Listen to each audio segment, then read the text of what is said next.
Hello बेटे, आप जिस अपने गोल्डन पीरियड का इंतजार कर रहे थे वो समय आ चुका है। रेगुलरली मेरे को मैसेज ड्रॉप किए जा रहे थे, सर क्लास 9 के एग्जाम फॉर्म कब आने वाले हैं, सर एग्जाम कब आने वाले हैं, कब एग्जाम फॉर्म आएगा, कब हम पेपर देंगे, कब क्या डिटेल आएंगी, कौन कौन इसके लिए एलिजिबल होंगे, कौन कौन एलिजिबल नहीं होंगे, कितनी सीट हमारे डिस्ट्रिक्ट में अवेलेबल होंगी। आपके इतने सारे वर्ड्स मैसेज रेगुलरली कॉल करने से कहीं ना कहीं भगवान ने आपकी खबर सुन ली है, आपकी बात उन तक पहुंच चुकी है। क्लास 9th के फॉर्म नवोदय के लिए आउट हो चुके हैं। जो भी बच्चे क्लास 8th में हैं, नवोदय में क्लास 9th में एडमिशन चाहते हैं, वो अब अपना एग्जाम फॉर्म फिल कर सकते हैं। डेट क्या है, लास्ट डेट क्या है, क्या क्या डॉक्यूमेंट आपको लगने वाले हैं, क्या क्राइटेरिया आपके लिए रहने वाला है और किस एज के बच्चे फॉर्म भर सकते हैं। तो चलिए बेटे, आज आप सभी का स्वागत है हमारे YouTube चैनल मैत्री इंस्टीट्यूट पे, जहां मैं आपको सारी डिटेल शेयर करूंगा और आपका एक एक डाउट क्लियर कर दिया जाएगा। अभी मैं आपका एक वीडियो जिसके फॉर्मेट में आपको सब कुछ डिटेल बताऊंगा, फिर आपका पूरा फुली वीडियो जिसमें आपको भरना है, क्या क्या डॉक्यूमेंट की बेसिक नीड रहेगी, वो सब मैं आपको अभी बता देता हूं, किस साइड से भरना है, कब तक भरना रहेगा। तो चलिए बेटे कंटिन्यू करते हैं। अब आपके स्वागत आपका नवोदय की प्रोस्पेक्ट में, जो कि आपका कुछ इस प्रकार है। Navodaya Vidyalaya Samiti prospect cum notification for lateral entry selection test in class 9th। Class 9th में 2025 और 2026 के लेटरल एंट्री के लिए आपका एग्जाम होने वाला है। लेटरल एंट्री मतलब आप जो बाद में एंट्री लेते हैं, भाई एक्चुअली जो एंट्री होती है नवोदय विद्यालय में वो 5th क्लास साथ एग्जाम देते हैं, 6th क्लास में एंट्री होती है, और जो 9th और 11th में एडमिशन लेते हैं उनको लेटरल एंट्री के द्वारा लिया जाता है एडमिशन। इसके लिए लास्ट डेट फॉर रजिस्ट्रेशन के लिए बेटे लास्ट डेट आपकी क्या रहने वाली है, 30 अक्टूबर। 30 अक्टूबर आपकी लास्ट डेट रहने वाली है रजिस्ट्रेशन की। तो भाई आप अभी से अपने सारे डॉक्यूमेंट रेडी कर लें और 30 अक्टूबर तक का वेट ना करें, आप अपना एग्जाम फॉर्म फिल कर लें। 30 अक्टूबर तक आपको वेट करना ही नहीं है, आप अभी तो डॉक्यूमेंट रेडी करें और जल्द से जल्द अपना एग्जाम फॉर्म फिल कर लें। और एग्जाम डेट, भाई सबसे बड़ा कंफ्यूजन यहाँ था एग्जाम डेट को लेकर कि एग्जाम डेट क्या होने वाली है, एग्जाम डेट क्या होने वाली है। तो बेटे ये आपका लास्ट ईयर भी आपको जैसा कि याद है, एग्जाम आपका ये फरवरी में ही है, 8 फरवरी 2025 को आपका ये नवोदय वाला एग्जाम होने वाला है। अब भी एक सफिशिएंट टाइम अभी आप देखेंगे कि यहां से लेके फरवरी तक आप ये मान के चलें, अक्टूबर, नवंबर, दिसंबर, जनवरी, approx 4 month, more than 4 month, approx भी नहीं बोलना चाहिए, मोर देन 4 मंथ आपके पास अवेलेबल है। और आप यकीन कीजिए कि आप इसकी रेगुलरली भाई अभी क्लासेस भी ज्वाइन करते हैं, रेगुलर बैचेस अभी भी ज्वाइन करते हैं, तो आपके साथ मैं प्रॉमिस कर सकता हूं, आपसे प्रॉमिस कर सकता हूं कि आप इसको अभी भी क्रैक कर सकते हैं। अगर आप किसी कारण से अभी तक नहीं जुड़ पाए हैं या कुछ भी ऐसा रहा हो कि नहीं कर पाए, तो फिर आप बेटे अभी से भी बैच ज्वाइन कर लें, अब से ज्वाइन किया हुआ बैच भी आपका सिलेक्शन करवा सकता है। ठीक है बेटे, अब थोड़ी सी मैं इसकी डिटेल आपको शेयर कर देता हूं। भाई इसका एग्जाम कब होने वाला, लास्ट डेट रजिस्ट्रेशन की 30 अक्टूबर 2024, 8 फरवरी को आपका एग्जाम होने वाला है। भाई सारी डिटेल बेटे इसकी इस वीडियो में शेयर कर दी जाएगी, हर डिटेल जो इसके लिए recognise notification prospect for academics admission of study in class 9th against vacant seat likely to be available in the Jawaharlal Navodaya Vidyalaya for the session 25-26 के लिए बेटे आपके लिए ये होने वाला है। अब बेटे अब इसके लिए क्या रहेगा आपका, ये तो आप सब लोग जानते हैं कि ये सेंट्रल बोर्ड से रहता है। भाई जेएनवी किससे, सेंट्रल गवर्नमेंट इसे देखती है, central board of secondary education CBSE से रहता है भाई, मान्यता प्राप्त। अब इसके फीस के बारे में आपको बता दें, तो कई सारे बच्चों में कंफ्यूजन रहता है कि सर इसमें फीस नहीं लगती है, तो मैं आपको एक बात बता देता हूं, JNV are affiliated to CBSE board while education in the school is free including board lodging, uniform, textbook and a sum of 600 per month is collected only for student of class 9th और 12th। 9 to 12th वाले बच्चों से सिर्फ और सिर्फ पैसा क्या लिया जाता है, 600 रुपीज। अब बेटे सबसे बड़ी बात क्या, अच्छा वो भी किस नाम पे, विद्यालय विकास निधि के नाम पे ये आपसे पैसा लिया जाता है। और जो रहते हैं दिव्यांग और girls and student whose family income is BPL below poverty line, जो दिव्यांग हैं, लड़कियां हैं जिनकी फैमिली बीपीएल बिलोंग करती है भैया, बिलो पॉवर्टी लाइन से भी नीचे, उनके लिए ये फ्री ऑफ कॉस्ट रहता है। Student income is BPL are exempted in respect of wards of government employ other than excepted category student of the class 6 to 8 all SC/ST student दिव्यांग एंड बीपीएल फैमिली विकास निधि will be charge 1500 per month. अगर आपके parents government job करते हैं तो विद्यालय विकास निधि के नाम पे आपसे 1500 रुपए पर मंथ लिया जाएगा। और आप जानते बेटे इसका एजुकेशन सिस्टम कैसा है, one of the best education system है। आपके डिस्ट्रिक्ट लेवल पर भी जब आप देखोगे ना, तो नवोदय लेवल के स्कूल आपको कहीं भी नहीं मिलेंगे, एक बेहतर एजुकेशन आपको यहाँ मिलती है। इसके बारे में और भी पहले अपडेट कर चुका हूं। अब भाई यहाँ पे क्या कुछ कंडीशंस इनकी बेटे कुछ इस प्रकार है। Objective of the scheme to provide good quality modern education including a strong component of culture, inclusion of value, awareness of the environment, adventure activity and the physical education to the talented children predominantly from the rural area। Actual में नवोदय विद्यालय जो open किए गए थे उनका उद्देश्य था हम rural area के जो बच्चे उनको अच्छी एजुकेशन प्रोवाइड किया जाए, इसीलिए यहाँ रूरल एरिया वाले बच्चों के लिए अलग से बेनिफिट रहते हैं, थोड़े से रिजर्वेशन उनके लिए ज्यादा रहता है। To ensure that student attend a reasonable level of competency in the 3 language. बेटे सबसे बड़ी बात इसकी मैं सिंपल सी एक बात बता देता हूँ, सिंपल सा, to promote nation integration through migration of student from Hindi to non Hindi speaking state vice वर्सा।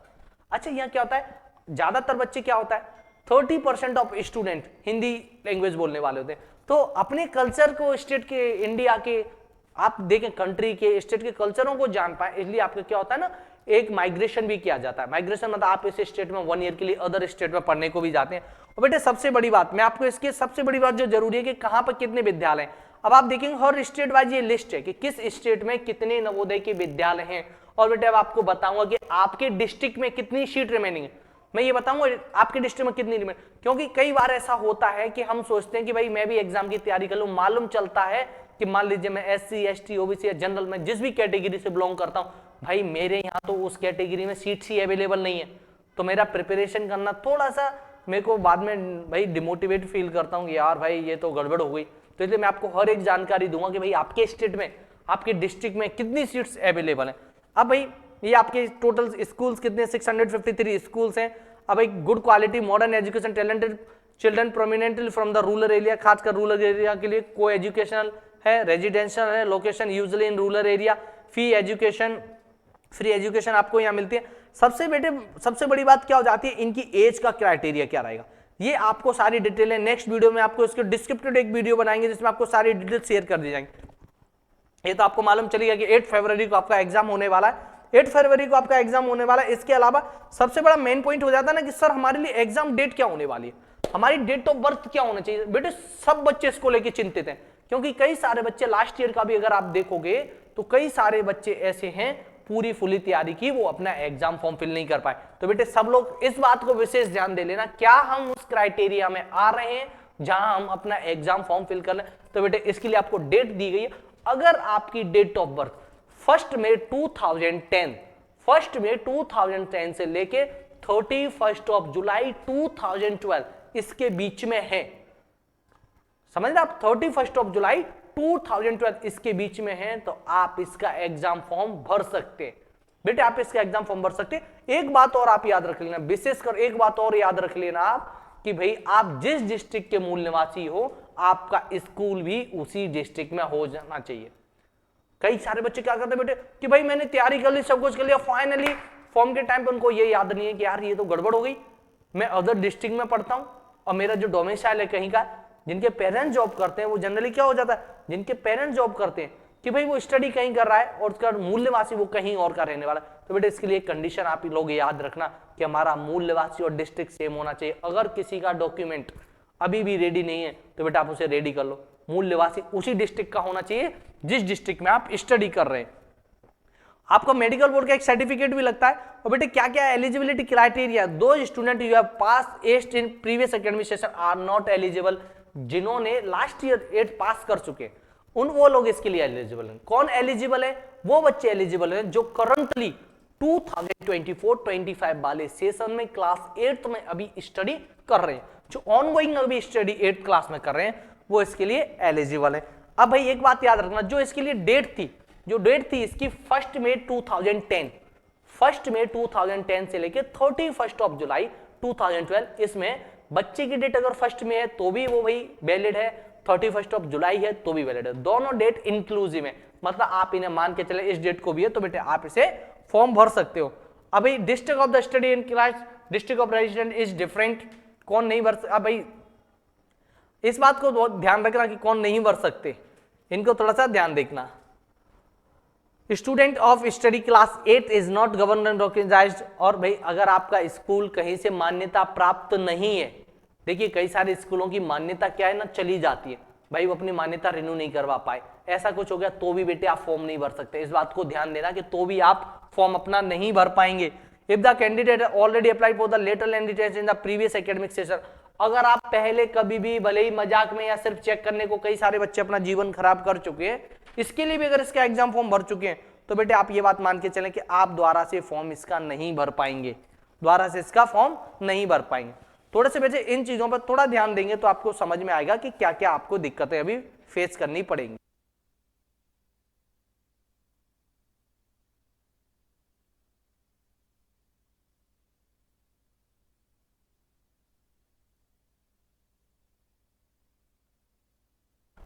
थोड़ा यहां ध्यान देंगे आप, इस बात को थोड़ा सा समझना, ये क्या आपका रूरल और अर्बन कैंडिडेट, रूरल और अर्बन कैंडिडेट के देखिए क्या बेनिफिट है। A candidate who is study class 8 in a school located in a rural area will be considered as a rural candidate whose candidate will be considered under open and rural quota. जो rural area से भर रहा है तो वो किस में आएगा बेटे, रूरल कोटा में। अ candidate who has studies class 8 in a school located in urban area even for a single day of session will be considered as an urban candidate. Urban areas, those who are so defined by any government notification and the last date of submission of for selection all test of the area will be considered as rural. अब भाई देखो बात simple से, rural के लिए यहाँ पे क्या कंडीशन है, अगर आपने अपने सेशन में, इस बात को थोड़ा सा ध्यान से समझने की करें, और candidate who is study class 8 in a school located in rural area will be considered as rural candidate. अब भाई आप समझो, अगर आपने एक भी दिन रूरल एरिया में पढ़ा हुआ है तो आपको क्या माना जाएगा, रूरल कैंडिडेट में आपको काउंट किया जाएगा। किसमें काउंट किया जाएगा बेटे, रूरल कैंडिडेट में आपको काउंट किया जाएगा। अब भाई ये बातें थोड़ी सी आपको समझनी पड़ेंगी कि किस तरीके से आपको इसको करना है, थोड़ा सा इस बात पर जरा ध्यान देना। Even a single day of session बेटे, अब इसकी जो बेसिक जो मेन डिटेल्स हैं हम आपको नेक्स्ट वीडियो में सारा इसके बारे में, आपको क्या फॉर्म भरना है, आपको डॉक्यूमेंट कैसे कैसे होना चाहिए, सबसे बड़ी बात जो इसके लिए थी कि भाई फॉर्म क्या क्या भरना है, क्या क्या डॉक्यूमेंट चाहिए, सब कुछ आपको नेक्स्ट वीडियो में इसके हम अपडेट कर देंगे। सिंपल सी बात, अभी आप ये जान लें कि आपके क्लास 9 नवोदय के फॉर्म आउट हो चुके हैं। कब, क्या क्या डेट है आपकी, 30 अक्टूबर, अब से लेकर 30 अक्टूबर तक आप अपने एग्जाम फॉर्म फिल कर सकते हैं, और बेटे 8 फरवरी को आपका एग्जाम है। बाकी क्या क्या डॉक्यूमेंट की रिक्वायरमेंट है, क्या क्या है, ये सब कुछ आपको डिटेल शेयर करेंगे। इससे पहले मैं आपको अपडेट कर देता हूं कि भाई आपके स्टेट में, आपके डिस्ट्रिक्ट में बेटे आप हमारे डिस्क्रिप्शन में दिए गए नंबर से कांटेक्ट कर सकते हैं, और आप अपनी जानकारी, जो भी जानकारी आपको इससे रिलेटेड चाहिए तो आप हमसे ले सकते हैं। 8 फरवरी को एग्जाम है, 2.5 घंटे का आपका एग्जाम होने वाला है। आपके सब्जेक्ट क्या क्या रहने वाले, इंग्लिश के 15 क्वेश्चन 15 मार्क्स के, हिंदी के 15 क्वेश्चन 15 मार्क्स के, और आपके मैथ्स के 35 क्वेश्चन जो कि 35 मार्क्स के, जनरल साइंस 35 क्वेश्चन 35 मार्क्स के, 100 मार्क्स का आपका पेपर होने वाला है, 100 क्वेश्चन आने वाले हैं। थोड़ा सा टफ रहेगा क्लास 5 के कंपैरिजन में, तो इसके बारे में थोड़ा सा आप देखिए। और एक डिस्क्रिप्टिव वीडियो रहेगा आपके लिए जिसमें आपको सब कुछ प्रोवाइड करवा देंगे, भाई आपको क्या क्या डॉक्यूमेंट की नीड रहने वाली है, उन सब के बारे में बता देंगे। इसका सिलेबस क्या है, सब कुछ बेटे नेक्स्ट वीडियो में आपको अपडेट कर देंगे। जनरली आप इसे देख सकते हैं, यहाँ भी आपके जो बेसिक सिलेबस है उसके बारे में आपको अपडेट करवा देता हूँ कि भाई क्या सिलेबस रहेगा। कुछ comprehensive words and sentences, structure, spelling, rearranging, jumble words, passive voice, use of degree comparison, modal and auxiliary verb, use of proposition, tense form, reported speech. Plus अगर आप इसे देखते हैं कि हिंदी में क्या क्या सिलेबस, देखो वर्ड विचार, वर्तनी विवेक, शब्द भेद, पर्यायवाची विलोम शब्द, शब्द विवेक, पद भेद, पद परिचय, अशुद्ध वाक्यों को शुद्ध करना, वाक्य रचनात्मक, मुहावरा, लोकोक्ति, ये इसके पार्ट है। अच्छा, सबसे बड़ी बात कहां हो जाती है, सबसे बड़ा पार्ट हो जाता है आपका साइंस का और मैथ्स का। बेटे साइंस का और मैथ्स का सबसे बड़ा पार्ट हो जाता है ये साइंस। इसके लिए वही साइंस है जो आपके स्कूल में चलता है। आप जनरली बच्चे सीबीएसई स्कूल से पढ़ रहे हैं, इसके लिए आपको एक्स्ट्रा कुछ नहीं करना। आप स्कूल के ही सिलेबस को अगर आप व्यवस्थित करते बेटे तो आप इसे अच्छे से कर पाएंगे। बहुत ज्यादा एडिशनल इसके लिए स्टडी नहीं करनी है, आप प्रैक्टिस करें ऑब्जेक्टिव पेपर की। और बेटे मैथ्स के लिए तो आप जानते ही हैं, यही सेम सिलेबस आपके स्कूल का सिलेबस है। Rational number, square and square, cube and cubes, exponent and power, direct and inverse, proportion, comparing quantity जिसमें percentage, profit loss, discount, simple interest, compound interest आ जाता है, algebraic expression, linear in one variable, understanding quadrilaterals, mensuration, area, plane figure, surface area and volume keyword. बेटे ये जो chapters हैं इनके बारे में भाई आप YouTube से भी, हमारे YouTube चैनल मैत्री इंस्टीट्यूट पर सब कुछ फ्री ऑफ कॉस्ट सारा डाटा आप लोगों के लिए अवेलेबल है। अगर आप चाहें तो हमारे ऑनलाइन बैच भी ज्वाइन कर सकते हैं जो कि प्ले स्टोर से आपको मिल जाएंगे। प्ले स्टोर से आप मैत्री इंस्टीट्यूट डाउनलोड कीजिए, जहां पे मैत्री इंस्टीट्यूट आपके क्लास 9th वाले बच्चों के लिए बैच भी अवेलेबल है। अब बेटे जो भी बच्चे, अब आप यहाँ सबसे बड़ा मेन पार्ट आ जाता है कि सर हमारे डिस्ट्रिक्ट में कितनी सीट अवेलेबल है। हमारे डिस्ट्रिक्ट में कितनी सीट अवेलेबल है। जनरली बच्चे क्या करते हैं कि भाई हम तैयारी कर रहे हैं, सीट कितनी अवेलेबल है वो हमें नहीं मालूम है, बट आप प्रोस्पेक्ट जब आप इसे देख लेंगे तो उससे आपको मालूम चल जाएगा कितनी सीट से अवेलेबल है इसकी। ठीक है बेटे, थैंक यू सो मच। आज के लिए इतना ही काफी, नेक्स्ट वीडियो में हम सारा अपडेट आपको प्रोवाइड करवा देंगे। अभी के लिए इतना ही काफी। मैथ इंस्टीट्यूट को शेयर करें, सब्सक्राइब करें अपने फ्रेंड्स को। Thank you so much.